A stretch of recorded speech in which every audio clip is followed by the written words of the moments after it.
Could you live in a loveless marriage for 8 years? My husband never remembered my birthday, never asked what I liked, he didn't even kiss me at our wedding. I thought my life would stay that way forever. Until the day a stranger bent down to pick up a book I dropped. And remembered exactly how I liked my tea. I didn't know if it was fate, or the beginning of a tragedy. Morning light slipped through the curtains, falling across the empty side of the bed beside me. The blanket and pillow there were folded neatly, without a single wrinkle, as if no one had ever lain down. I reached out to touch it, only the cool leftover chill of the sheets remained. The clock on the nightstand read 6:15, and I knew Haoran had already left the house at least an hour ago. I sat up, stepped onto the cold wooden floor, and walked down the long hallway to the kitchen. His coffee cup still sat on the table, half finished, still faintly warm. I picked it up, looking for a trace of lipstick on the rim. Of course there wasn't any, since I'd never once sat with him in the morning to share a cup of coffee. Outside the window, his car was long gone from the driveway. I set the cup down, looked out at the silent garden, and began another day, just like every other. At 7 that evening, I sat down at the dining table, across from the chair that had stood empty all week and was finally occupied. Haoran came home right on time for once, took off his suit jacket, and sat down without a word of greeting. The housekeeper brought out the soup, set it between us, and quietly withdrew. The sound of knife and fork against porcelain rang out steadily, cutting through the thick silence that filled the vast dining room. I glanced at him, his eyes stayed fixed on his plate, never once lifting. I opened my mouth to ask about his day, then thought better of it, knowing the answer would be nothing more than a clipped Dinner ended in exactly 20 minutes. Haoran stood, folded his napkin neatly, said thank you for the meal, and walked straight up to his study, leaving me alone with a half-finished plate. I cleared the plates, my fingers brushing against the cold wedding ring on my finger, and the memory of our wedding day suddenly rushed back. The grand hall, white flowers covering every corner, hundreds of eyes following us as we stepped up to the stage. The officiant declared us husband and wife, and applause broke out warmly across the hall. I looked up, waiting for the kiss that every wedding was supposed to have. But Haoran only reached out, took my hand, gave it a light squeeze, and let go almost immediately. His eyes turned toward the crowd instead of me. The applause continued. No one noticed what was missing except me. I smiled for the cameras, holding my pose, while the hand that had just been held went cold again in seconds. With the dishes washed, I went up to the study to ask Haoran about the weekend schedule. The door was ajar. He was packing documents into a suitcase, his movements brisk and efficient. I'll be traveling abroad for work, could be 2 weeks. He said, not looking up, hands still folding suits into the case one after another. I stood in the doorway, waiting for something more, maybe, will you be okay alone, or even just a glance. But nothing came. He zipped the suitcase shut in one motion, walked past me carrying it, leaving only. I'm heading out before descending the stairs. The front door slammed shut, the sound echoing through the empty mansion. I stood still in the hallway for a long moment, then stepped into my late father's old study, where every book and every painting on the walls remained just as they'd always been. I sat down in the leather chair by the window, looking out at the garden where the sunset was slowly falling. This mansion once rang with my father's laughter, now only stillness filled every corner. I looked down at the wedding ring on my hand, then around the vast, elegant, yet hollow room, hollow, just like my marriage. I wondered if I was any different from the expensive furniture in this house, displayed, carefully maintained, but never truly needed by anyone. That weekend, I met up with Ling, my one remaining close friend from college, at a small tea house near downtown. She sat across from me, stirring her cup, studying me from head to toe. "You've lost weight," Ling said bluntly, setting her cup down with a small clink. I gave a weak smile, tried to change the subject, but she gave me no chance. "Haoran's away on business again. Are you going to sit at home waiting for someone who won't even look at you?"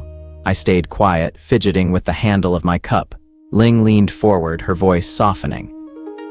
"You deserve some happiness of your own, Chenxi. You don't need anyone's permission to be happy." Those words echoed in my head the whole way home. The next afternoon, I stopped by a small coffee shop tucked away in a quiet alley, a place I often visited to read whenever I needed some time alone. I chose my usual corner table by the window, setting down my bag and book. As I bent down to grab my wallet from my bag, the book slipped off the edge of the table and hit the floor with a soft thud. A hand reached it before I could, picking it up before I even had time to react. I looked up and met an unfamiliar face, a light smile, bright eyes, hair slightly tousled as if he'd just stepped in from the wind outside. "This is yours," he said, handing the book back to me, his fingers brushing carefully over the cover as if afraid of damaging it. I took it, nodding a quiet thanks, and in that moment I noticed his eyes hadn't left me yet. "This one's good, I've read it too," he said, pulling out the chair at my table without waiting to be asked. I was a little taken aback by how natural it felt, but not as bothered as I expected to be. He introduced himself as Jingyu, his voice low and warm, his way of speaking unhurried. We talked about the book, then drifted into other topics: this coffee shop, the recent weather in the city, a movie he'd just seen. There was no awkward silence, no averted eyes, no clipped answers. Jingyu listened as I talked, nodding now and then, his eyes always turned toward me as if I were the only thing worth noticing in the crowded cafe. An hour passed without my realizing it, my coffee gone cold without me caring. I left the coffee shop as dusk was settling in, walking slowly down the sidewalk, the book held tightly in my hands. That encounter kept drifting through my mind the whole way home, no matter how much I tried to push it aside. It was just a chance conversation, I told myself, quickening my pace through the crosswalk. People meet and part ways every day, there was nothing worth dwelling on. I turned in through the mansion gate, the security lights flicking on automatically as I crossed the yard. "Don't overthink it," I repeated to myself like a mantra, turning the key in the lock, stepping into the familiar, empty house. But my hand still carried the strange warmth of the moment Jingyu had handed the book back to me. That night, I lay in bed, moonlight slipping through the curtain gap and casting a faint streak across the ceiling. The room was quiet as always, the space beside me still empty since Haoran was still abroad, but this time, the silence didn't feel as heavy as before. I curled up under the blanket, catching myself smiling at the memory of Jingyu's eyes as he'd bent down to pick up the book, the way he'd looked at me while I told some unremarkable little story. I quickly covered my mouth with my hand, even though there was no one in the room to see that silly smile. I closed my eyes, trying to sleep, but Jingyu's face kept surfacing clearly behind my half-closed lashes, following me into my dreams that night. A few days later, I stopped by my usual bookstore near home to pick up the next volume of a series I was reading. The familiar shelves, the faint smell of old paper in the quiet space, made me feel more at ease. I wove between the tall shelves, my fingers trailing over spines as I searched for the right title. A familiar voice sounded behind me, making me jump and turn around. "Running into you again," Jingyu stood there, holding another book, the same gentle smile as before. I asked if he came here often. He just shrugged and said this area was close to work, so it was convenient to stop by. I didn't think much of the coincidence, only felt my heart lighten at the sight of a familiar face among the long, unfamiliar rows of shelves. We left the bookstore together, stopping by a small bubble tea stand on the corner that I often bought from whenever I passed. Before I could even open my mouth to order, Jingyu had already spoken to the clerk. 1 oolong tea, less sugar, less ice for him. He said exactly the drink and sweetness level I always ordered. I stared at him, surprised, since I'd never once mentioned this in our previous conversations. "You ordered this at the coffee shop last time, I just remembered." Jingyu explained, his tone casual, as if it were the most obvious thing in the world. I held the cup in my hand, its warmth spreading through the paper, and suddenly realized that in 8 years of marriage, Haoran had never once remembered what I liked to drink. That evening, my phone lit up with a text from an unfamiliar number. Along with a familiar greeting, it turned out Jingyu had asked for my number when we parted at the tea stand, and I hadn't even noticed. I saved the number, hesitating for a moment before texting back. From then on, messages began arriving steadily every day. A photo of a sunset sky he'd taken on his way home, a random question about what food I liked, a long conversation about a movie I'd mentioned once. Nothing significant, just small fragments of everyday life. But I found myself checking my phone more often, waiting for the notification chime whenever the screen went dark. Some nights I texted with Jingyu until almost midnight, a smile never leaving my lips the entire time. Haoran's 2-week business trip ended and he came home late one evening, suitcase trailing behind him. I was sitting in the living room, phone resting on my lap, the screen just lighting up with a new message from Jingyu. Haoran walked in, set down his suitcase, his eyes sweeping over me before pausing for exactly 1 second on the phone in my hand. I quickly flipped it face down, my heart racing, waiting for a question, a longer, searching look. But Haoran simply looked away right after, hung up his coat, asked a perfunctory question about dinner, then went straight upstairs to shower. I sat still on the sofa, wondering if that glance had really noticed anything, or if it was just one more absent-minded look among the thousands we'd exchanged over the years. That night I lay awake, unable to sleep, guilt creeping in as I thought about the messages I'd exchanged with Jingyu over the past 2 weeks. I turned to look at Haoran sleeping soundly beside me, his face strangely peaceful. I wondered what I was doing, whether I should stop before things went too far.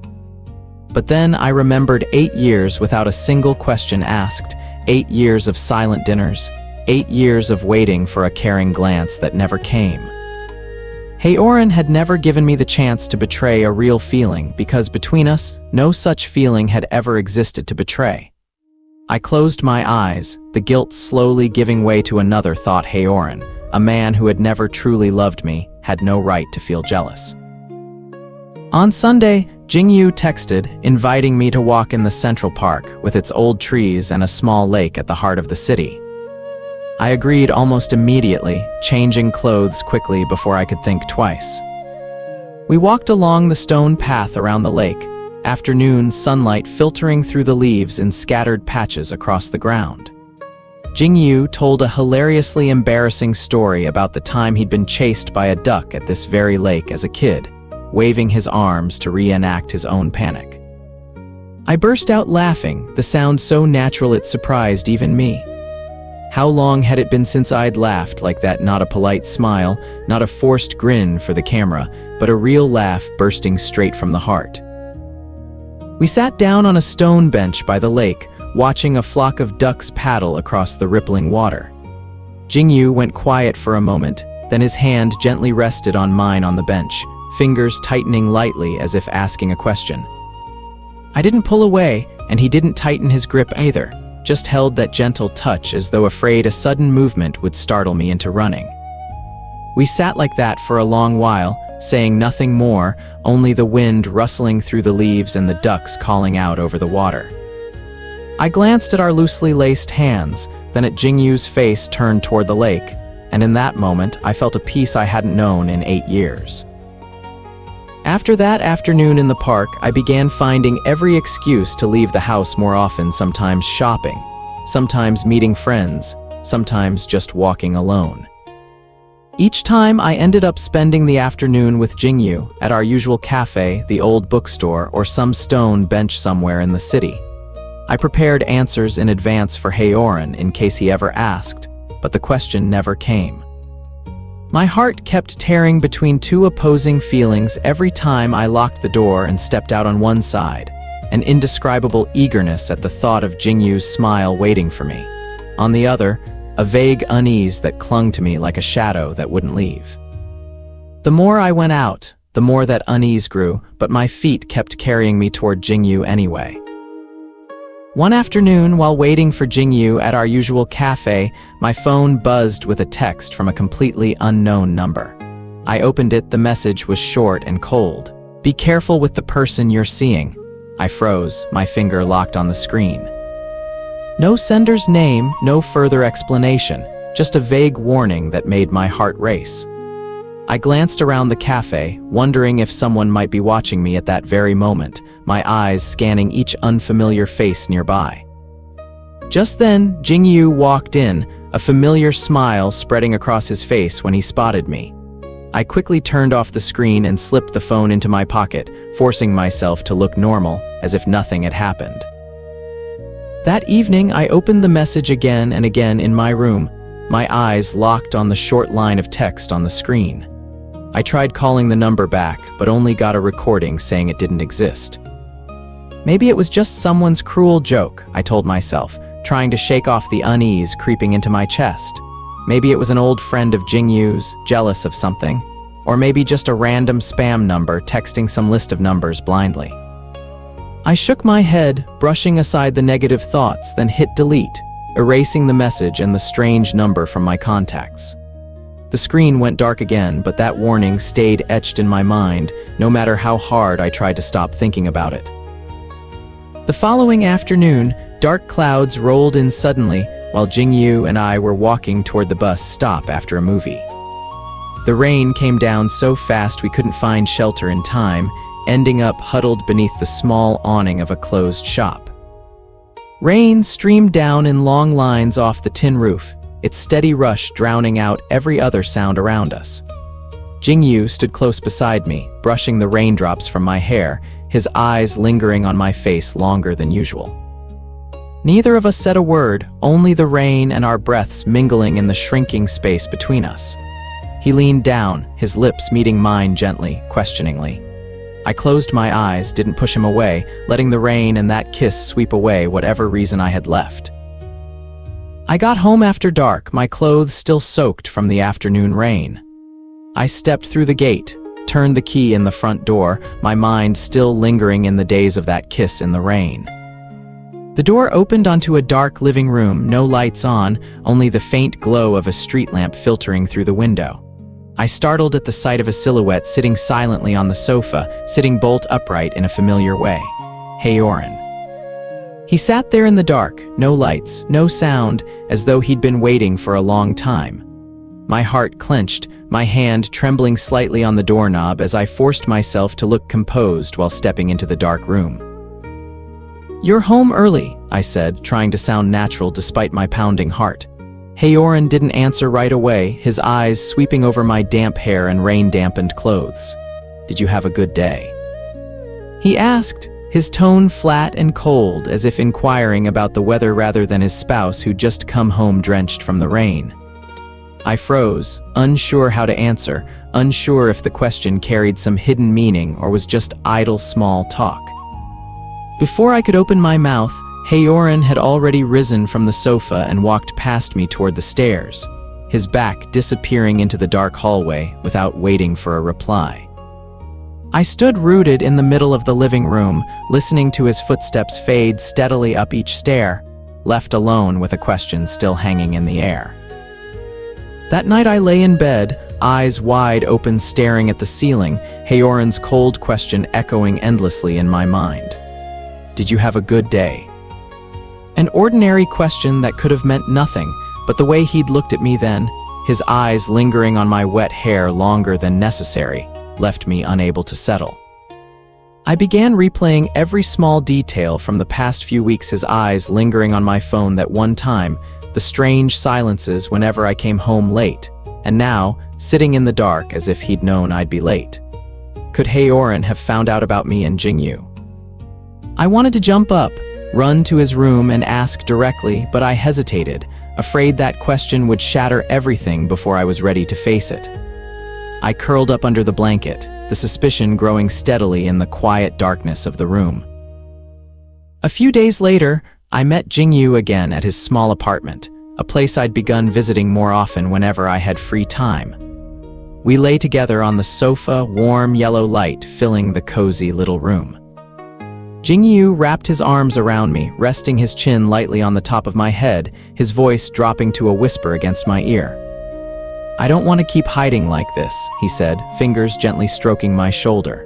"You deserve real happiness, not a life stuck in a cold marriage like that." I stayed silent, not answering right away. Jingyu tightened his arms around me, continuing to whisper words I'd never dared think before. "Leave that marriage, Chenxi. Come to me." The words hung in the warm air of the room, leaving my heart both stirred and thrown into deep confusion. One afternoon at Jingyu's apartment, I helped him tidy the living room while he made tea in the kitchen. His coat hung loosely over the back of a chair. I reached out to hang it up more neatly in the closet. A corner of a thick white envelope slipped out of the inner pocket as I lifted the coat, nearly falling to the floor. I caught it instinctively, my fingers brushing against the thick paper, feeling an unusual heaviness inside. Curiosity overpowered reason, and I eased the envelope open just a crack, enough to glimpse stacks of large denomination bills neatly arranged inside far more money than anyone would casually carry in a coat pocket. Jingyu's footsteps sounded from the kitchen. I quickly tucked the envelope back where it was, my heart racing at the feeling of having touched something I wasn't meant to know.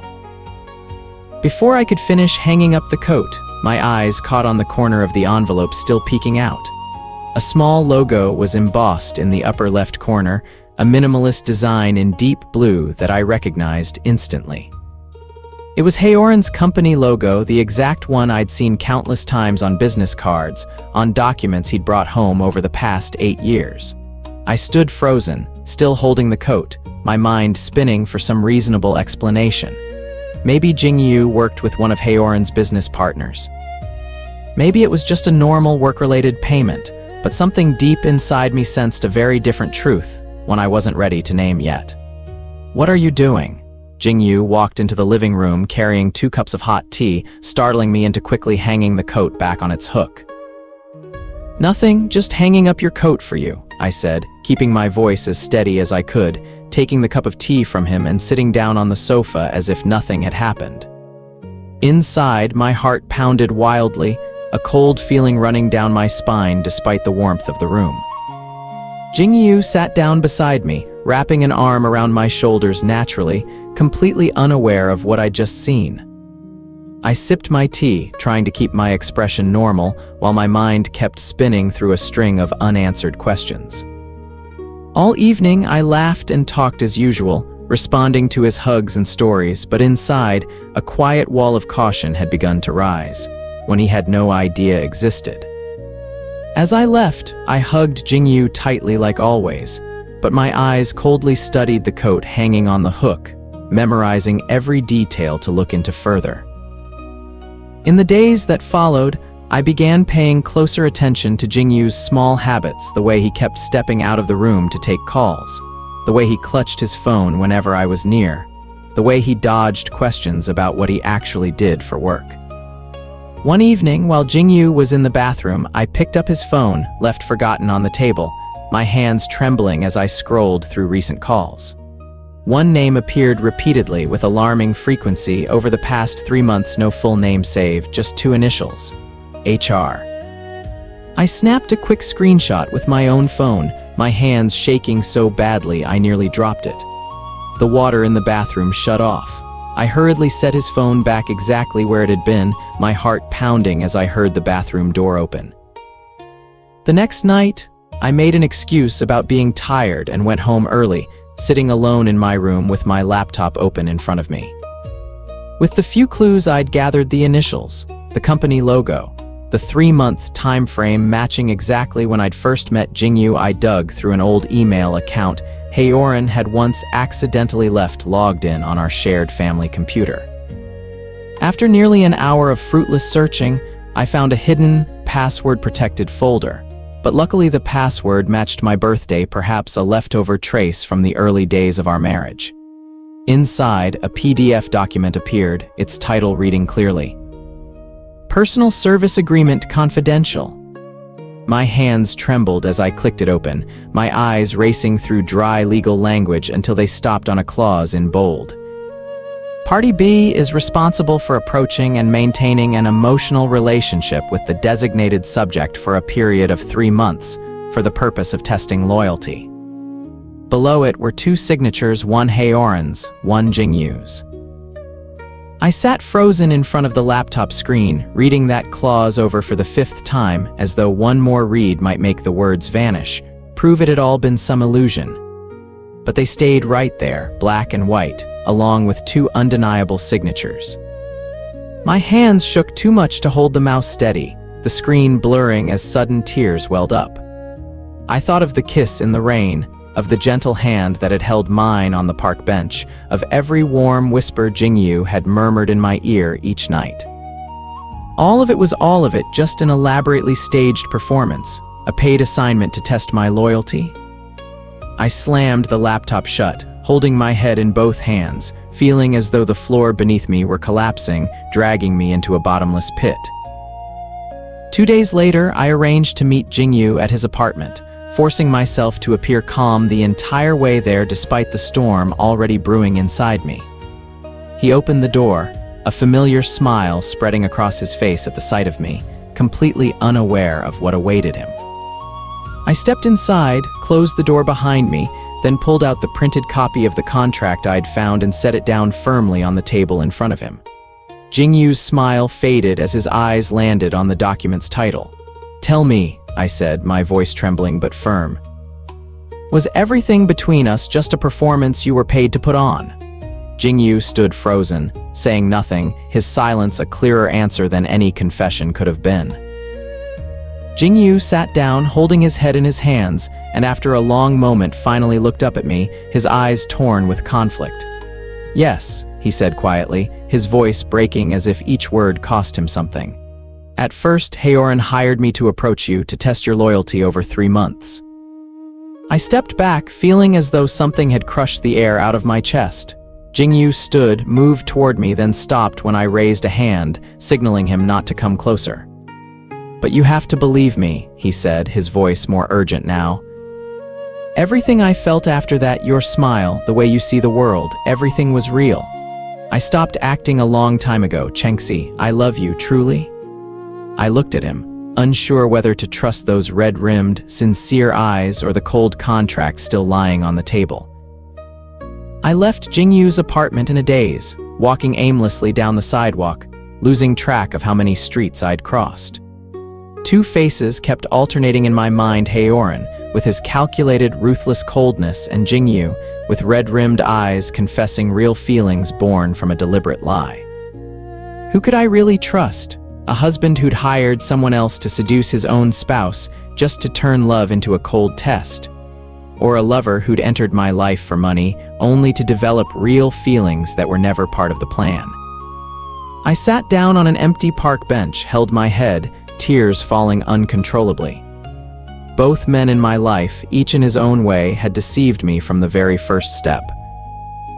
That night, I returned to the mansion and found Haoran sitting in his study, the desk lamp casting light over his familiar, cold face.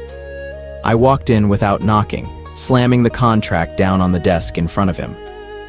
Haoran looked up at the paper, then at me, his expression not shifting even slightly, as if he'd already known this day would come. "You found it," he said, his tone eerily calm, not a trace of guilt or surprise in his eyes. I stood there, fists clenched, struggling to hold back the anger boiling in my chest. "Is that all you have to say?" I asked, my voice shaking with fury. Haoran folded the contract neatly and set it aside, his eyes maintaining that same unshakable coldness I'd known for 8 years. "I needed to know if you were still loyal," Haoran said, his tone still carrying that same familiar coldness, as if explaining an ordinary business decision rather than a betrayal of his own marriage. I stared at him, unable to believe what I was hearing. "You hired someone to seduce your own spouse just to test their loyalty?" I asked again, my voice rising with fury. Haoran nodded without a trace of hesitation, his eyes meeting mine without looking away. "My family's company was once destroyed by a marriage built on dishonesty. I didn't want to repeat that mistake." I stood there in silence, realizing that to Haoran, I had never once been a beloved spouse, only a variable to be verified, a risk to be eliminated. A bitter laugh escaped my throat before I could hold it back, the sound ringing hollow in the quiet study. Haoran frowned, seemingly confused by my reaction to his explanation. 8 years, I said, still carrying a trace of that bitter laughter. 8 years I wondered why you never looked at me, never once asked me a kind question. Turns out it wasn't that you didn't care, it was that to you, I was just a test problem waiting to be graded. I shook my head, tears mixing with the bitter laughter. The love I'd once longed for, waited for in silence for so many years, had never truly existed. It was only a logic equation Haoran needed solved, and I was the data he'd used to run his experiment. I sank into a chair, covering my face with both hands, letting tears fall freely in front of Haoran, my shoulders shaking as though I'd lost every last shred of faith. Haoran stood there, not moving closer, offering no comforting gesture, only watching me from a distance with an unreadable expression. But behind the tears and the appearance of collapse, my mind stayed strangely sharp, each thought forming clearly one after another. If Haoran had played such a cold game, if Jingyu had entered my life through a paid contract, then I had every right to play a game of my own. I wiped my tears, looked up at Haoran with red-rimmed eyes that hid a newly forming resolve. "Give me time to think," I said, my voice still choked, though inside, I'd already begun mapping out my next move. At midnight, once Haoran had gone to his own room, I sat in the dark of my bedroom and dialed Jingyu's number. He picked up almost instantly, his worried voice asking if I was all right. I just confronted Haoran, I said, deliberately letting my voice tremble, sounding like someone who'd just been through a terrible shock. But in the dark, my eyes stayed perfectly clear, without a single tear, only cold calculation running quietly behind that hollow gaze. Jingyu, on the other end, kept asking questions, his voice full of genuine concern, swearing he'd stand by me no matter what happened. I listened, memorizing every promise he made, preparing myself for the next step in the plan now taking shape. "I need your help with something," I said, keeping the same fragile, trembling tone as before, even though every word had already been carefully weighed before I spoke it. Jingyu answered right away, ready to do whatever I needed. I took a deep breath, my eyes fixed on the dark window, then continued in an entirely different tone, calm, decisive, without a trace of the trembling from before. "Haoran hired you to test my loyalty, so now it's my turn to test both of you." Silence fell on the other end. Jingyu seemed caught off guard by the sudden shift in my tone. I smiled in the dark, a smile no one could see, as I mapped out a plan to flip the entire game the two men thought they were controlling. I sat alone in the dark of my bedroom, staring straight ahead as though speaking to myself and perhaps to anyone listening to this story. It was time to admit something I'd kept hidden all along. The truth is, I'd known about the contract between Haoran and Jingyu from very early on. From the very first week, Jingyu appeared in my life. An old friend working at the law firm that handled the contract had accidentally let the information slip, along with a warning to be cautious of the stranger who'd suddenly appeared at just the right moment in my lonely life. I hadn't been nearly as naive as I'd let on for the past 2 months.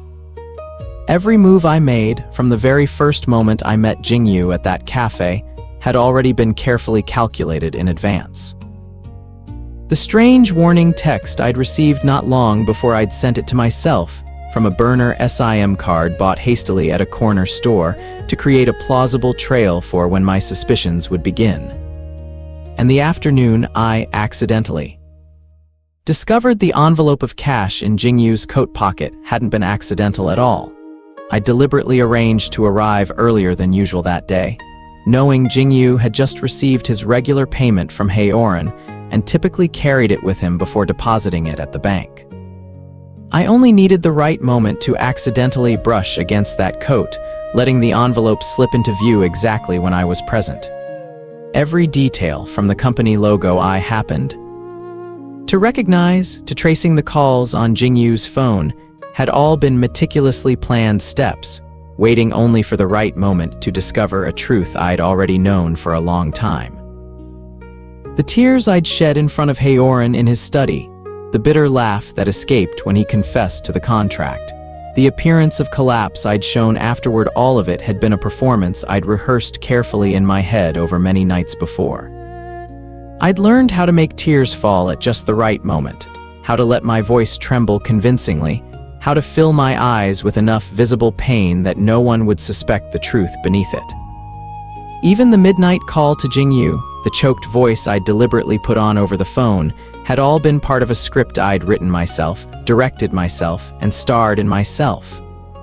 Both men, each in his own way, had tried to turn me into a pawn in their game. But neither of them had realized that, from the very beginning, I was the one holding the real script. The next morning, I arranged to meet Jingyu at a quiet cafe far from our usual spots, somewhere no one we knew might accidentally spot us. He arrived on time, his face still lined with worry from the call the night before. I sat down across from him, my tone now entirely different, calm, clear, without a trace of the fragility from before. I told him the whole truth, that I'd known about the contract from the start, that everything he thought was secret had been part of my own calculations all along. Jingyu sat frozen, eyes wide with shock as he took in every word. "Now I need your help turning the tables on Haoran," I said plainly, meeting his eyes without flinching. "Are you willing to stand by me against the man who hired you?" Jingyu stayed silent for a long moment, his hands tightening around his now cold coffee cup, his eyes avoiding mine. I could see the conflict playing out clearly within him, caught between the obligation binding him to Haoran and something deeper that had quietly grown in him over the past 2 months. "I don't care about that contract anymore," Jingyu finally said, his voice low, full of hesitation. "But you have to understand, my feelings for you went far beyond anything that contract required a long time ago. I'm afraid that if I join your plan, everything between us will become nothing but calculation, with no room left for what I actually feel." I looked at him, realizing his hesitation had nothing to do with protecting Haoran. It was that he feared losing me in the very game I was about to set into motion. I arranged a fateful evening, deliberately choosing a restaurant right in the district where Haoran's business partners often gathered, knowing there was a good chance he'd be there around that hour. I invited Jingyu to join me, wearing a striking red outfit that Haoran had complimented exactly once in 8 years of marriage. We sat at a table by the window, in full view of the entrance. As the appetizers arrived, I leaned toward Jingyu, resting my hand over his on the table, laughing and talking intimately like a couple deeply in love. Right then, the restaurant door opened, and I saw Haoran walk in with a business partner, his eyes immediately landing on our table. I pretended not to notice, continuing to laugh and talk with Jingyu, silently counting down the seconds, waiting for the reaction of a man who always claimed to feel nothing at all. Haoran stood frozen at the entrance for a long moment. His partner had to call his name several times to pull his attention back. He reluctantly sat down at a table not far away, but his eyes kept drifting toward me and Jingyu, unable to focus on the business conversation in front of him. I deliberately laughed a little louder at one of Jingyu's jokes, leaning back with easy comfort. From the corner of my eye, I saw Haoran's hand tighten around his wine glass, his knuckles turning white from the pressure. Just minutes later, the glass shattered with a sharp crack, cutting through the restaurant's elegant atmosphere, shards scattering across the table along with a spreading stain of red wine like blood. The whole restaurant turned to look. His partner jumped up in alarm while Haoran sat motionless, his eyes still locked on us, his breathing ragged beneath a face that had always stayed composed. I watched the scene unfold from a distance, my heart racing not from fear, but from an indescribable feeling rising within me. In 8 years together, I had never once seen Haoran lose control like that, never seen those cold hands tremble over anything. That shattered glass on the table wasn't just an accident, it was living proof that the man who always seemed so unfeeling still carried real emotion buried deep beneath a thick shell of coldness built up over the years.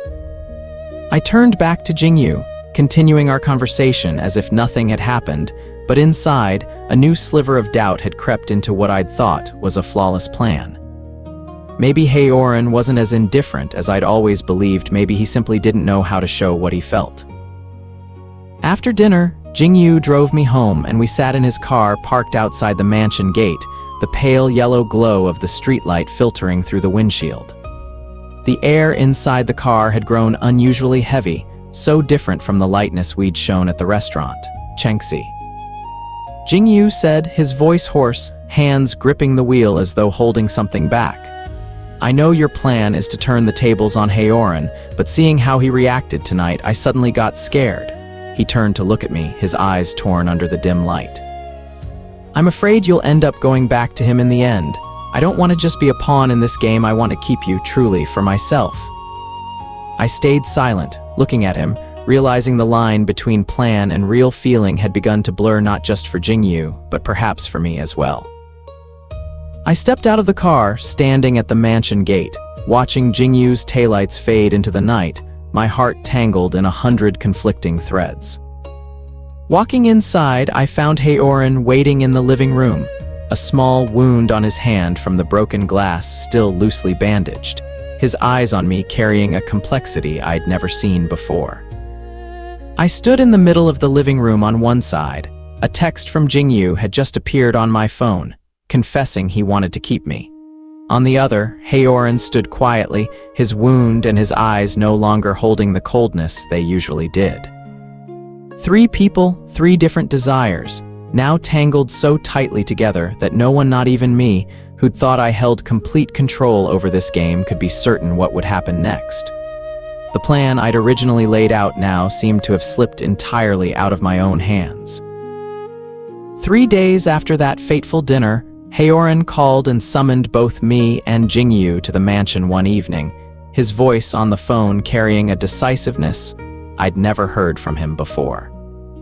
I arrived first, sitting in the living room to wait, my heart racing with the knowledge that a decisive moment was drawing near.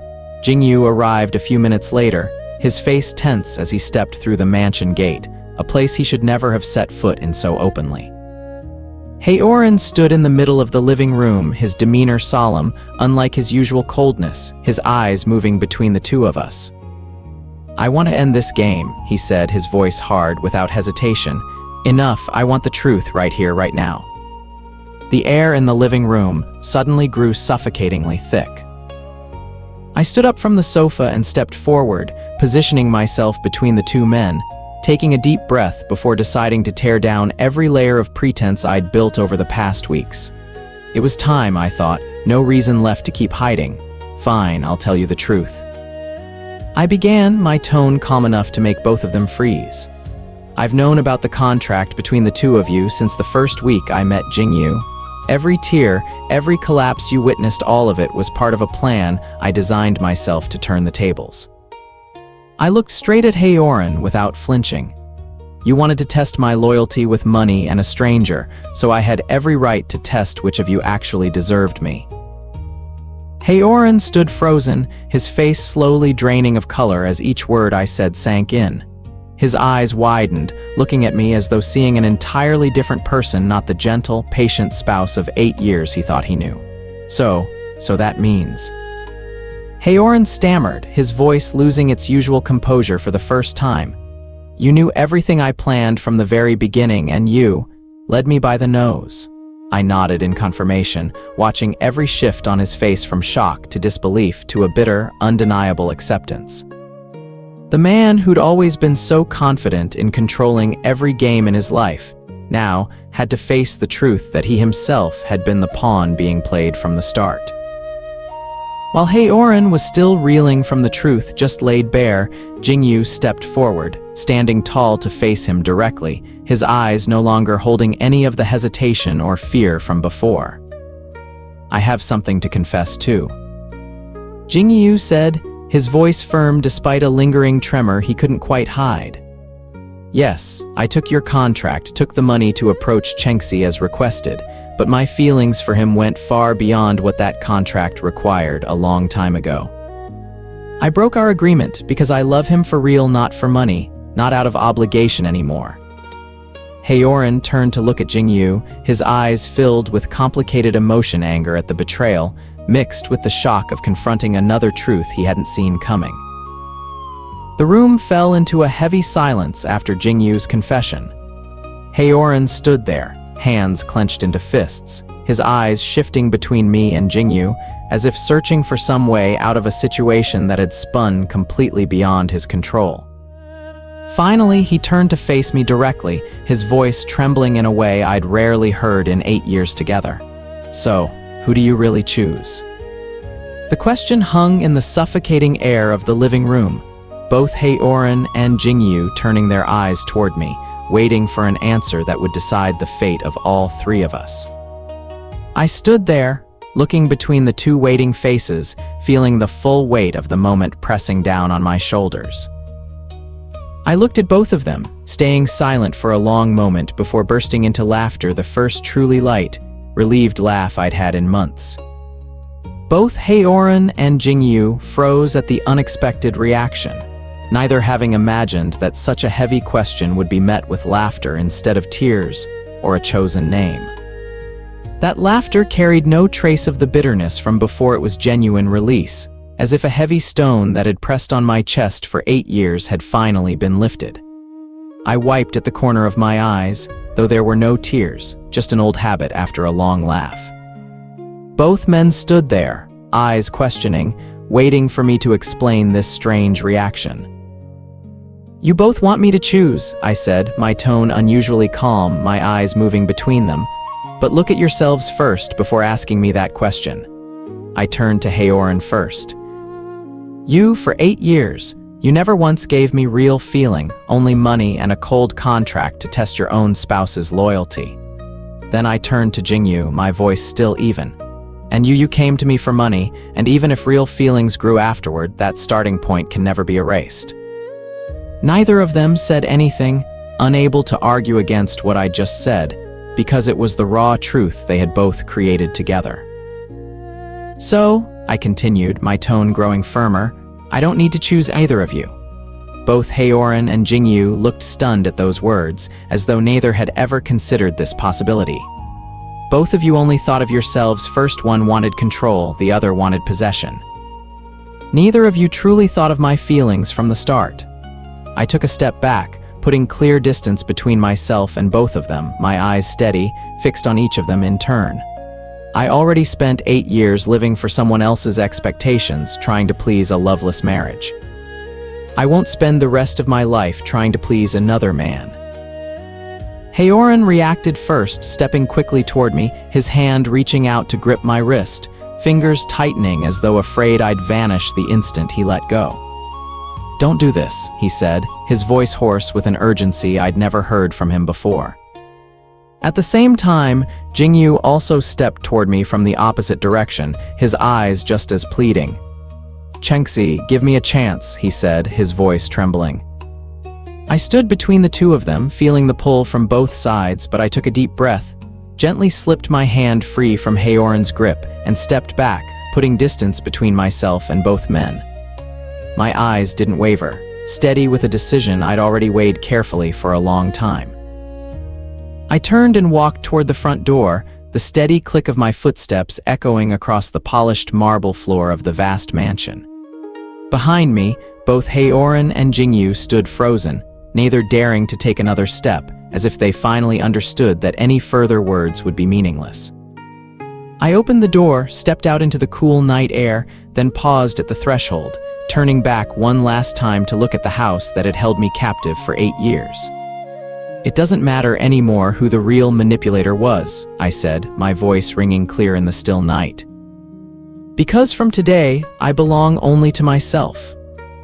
I turned and walked away, never looking back again, leaving behind an entire past and 2 men standing frozen in the darkness of the mansion.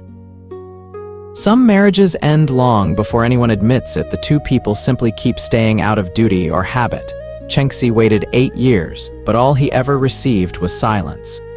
And then, when someone else appeared, he finally learned what it felt like to be cared for. But is feeling something for someone else while still married really betrayal, or was the real betrayal committed first by the one who abandoned your heart for all those years?